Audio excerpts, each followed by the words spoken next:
Gaining time for almost free. Seems impossible, right? Have you ever been sat there chasing tenths of a second on your average per lap just to gain 2-3 seconds across the course of the stint? Well, now Daytona 24 is just a few days away. Been thinking of ways to help people gain time that they don't really necessarily always get the most out of. This video has been a little bit inspired from the Max Benecke video those few years ago, and this is all about pit lane optimization for the Daytona 24 hours, for this Daytona track, and how you can gain as much as 3 seconds every single time you go through the pit lane.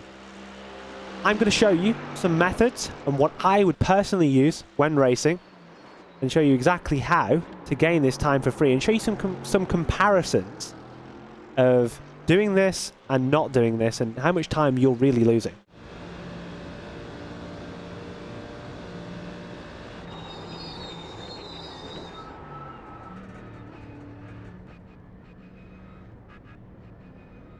Pit box in 10,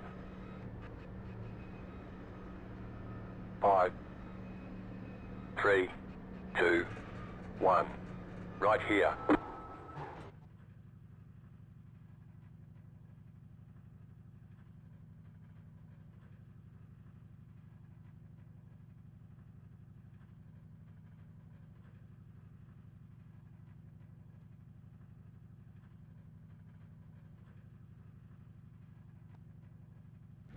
We're done. Get going.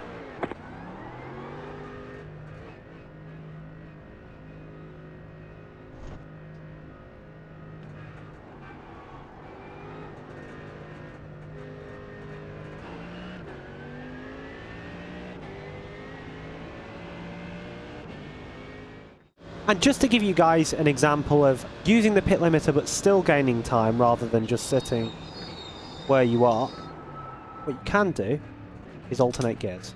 You just got to be careful. Whenever you see that slowdown, you don't want to, you can't see it too much. 5. And this still gains you time, 3, and it's a little 2, bit safer, 1. Right here. especially if you're losing concentration. Right, so what exactly did I do to gain 3 seconds? Or just about, there or thereabouts. Well, let's go and analyze it a little bit. So this is the fast pit stop that we have access to, that I did. Now, bear in mind, this is not perfection. There is still a little bit more in it. But as we look here, you see, firstly, braking point. I always use this as my reference. This is always my reference. And when you're on low fuel like this, in a car condition like this, you want to be braking 10, 20 meters just before this kinks. I recommend jumping into any online practice you create, or even just a general server, doing this a few times. You need to practice this because it's something that I can't give you a direct reference for at this circuit. It used to be that line, but with changes to the car and even different cars slightly brake differently. So please do try this before just going straight into the race. 10-20 meters. Flat out on the brakes. Just abuse the ABS. You're getting these tyres off the car anyway. It doesn't matter about them anymore. Flat out on the ABS. And as you can see, when I reach the line, I'm doing like 113, right? And that's way faster than pit speed. Pit speed's only 88. So this is because iRacing has this built-in leeway system where it allows you about 20k over whatever the pit lane speed limit is as you cross the line, as long as you are hard braking. So if I crossed here technically at maybe like 110, I'd still be fine. So that's where there's a tiny bit to gain.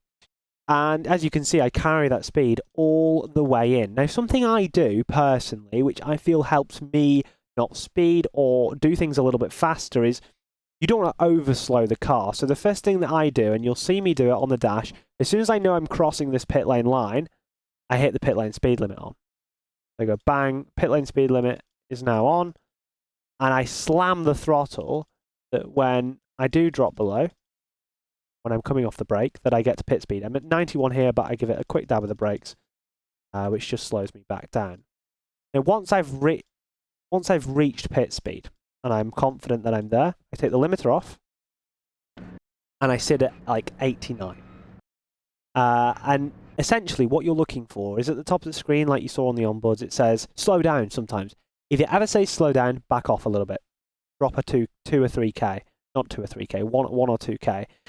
If you have troubles with optimizing this and staying consistent with your throttle and balancing that speed at like 89, go higher in the gears. You get less of an effect. So you can always run at like 4th gear here to optimize that the best possible.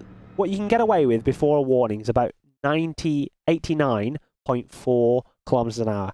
Anything above that, you start to get warnings and you need to run it back. But you can sit, like here, all I do is sit at 83.9. I see it on my dash and I just stick it as hard as I can. Again, underrated. You hit the pit speed limiter here. You always want to be in the pit speed limiter in the box because A, if your teammate gets in, you don't want them just to fly past speed limit if they're used to having it on. 2, you want to stop efficiently and effectively when you get to your box. Now, your box might be way further back, way further forward. It won't be further forward than this, but it could be a lot further back. Pick your braking and just, again, slam the tyres. Stop it nice and sharp on the marks. This gains you time. If you just roll into the box like we do on the conservative example, which is what I give you to have some comparison, you're losing time. It's simple as. It's free time, you're losing it. There we just go through the mini pit stop I set up, just to give you guys an example. The next thing is clutch control, and what we're using the clutch. You can actually see the clutch above me. For some reason, that's the only thing you can see in replay mode on my machine. But you can do this several ways. You have a dual clutch, where you can use the first paddle. You know, if you have a dual clutch wheel, what you can do, if I can get it off, there you go.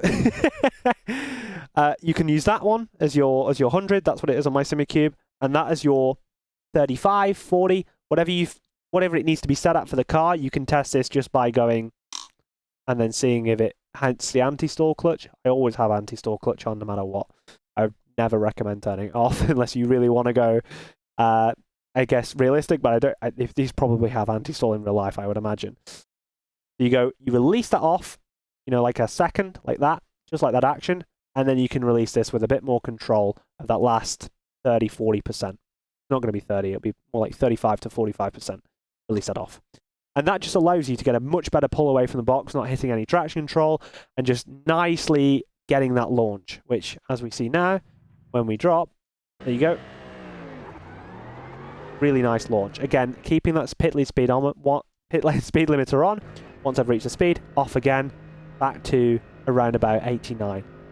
I've always done this, and I'm sure if you're really perfect, you don't need to keep the pit lane speed limiter on. I like to pop it on for this corner, because I always find like I need to slow a little bit, especially in the race, just to keep it a little bit safer, and then I keep it on to the end. And make sure that I'm flat right at the end of the pit lane, just to go. Release. As soon as I see that pit lane speed thing drop away at the box at the top, just disappear.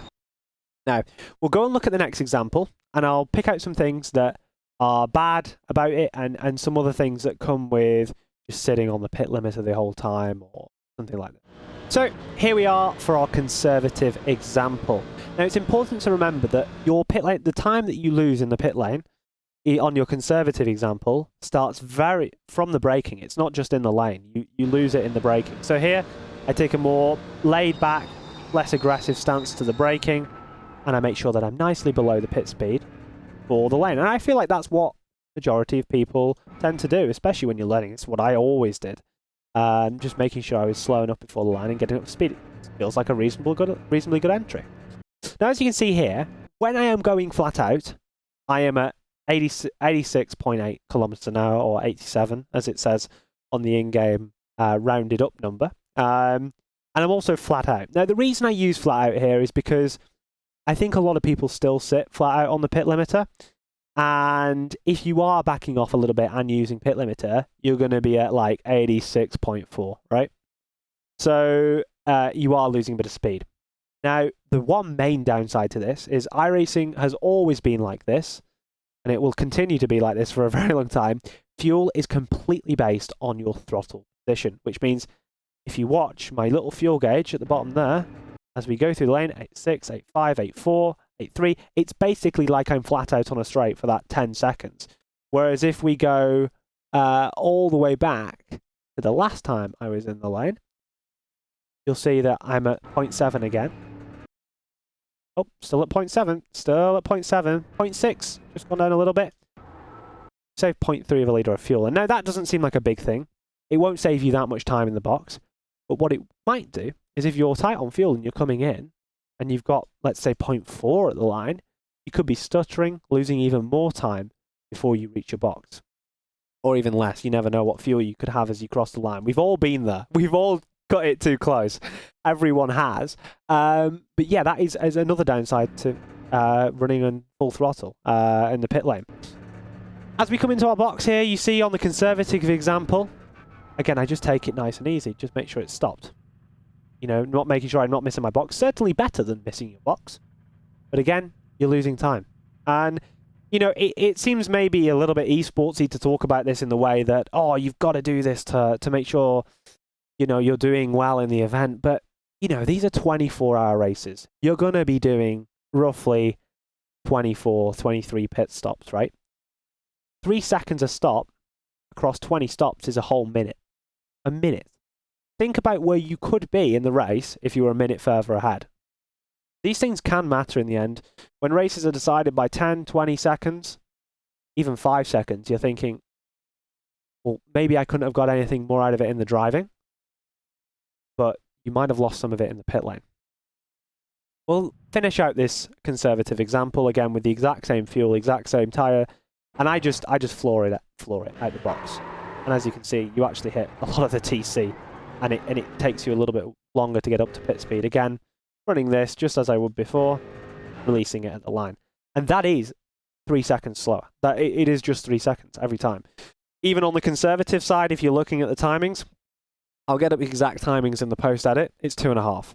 And that again, you know, course of a race, it's still a minute. You know, 25 seconds, and then a couple more pit stops here and there that's going to cost you. So, although it may seem pretty extreme to test this type of stuff, or something that doesn't necessarily seem worth it, across the course of the race, it really can make a difference, and this is why all the pro teams do this. And just to mention, actually, I would have originally told you to do, before the update actually today, I would have told you to, on the exit, cut across this corner, which gave you a slowdown, but it cleared. Now, you can't do that anymore, but I do know that you can actually cut this first cone, but do test that. I always recommend make sure you're testing your pit lane strategies in a live session. Do not do it in test drive. You don't get penalties in test drive. So you're going to inevitably do something wrong, but not actually realize. And you don't want to be getting a penalty in the race because that is 40 seconds. So, you know, take it with its own risks. Don't be too extreme.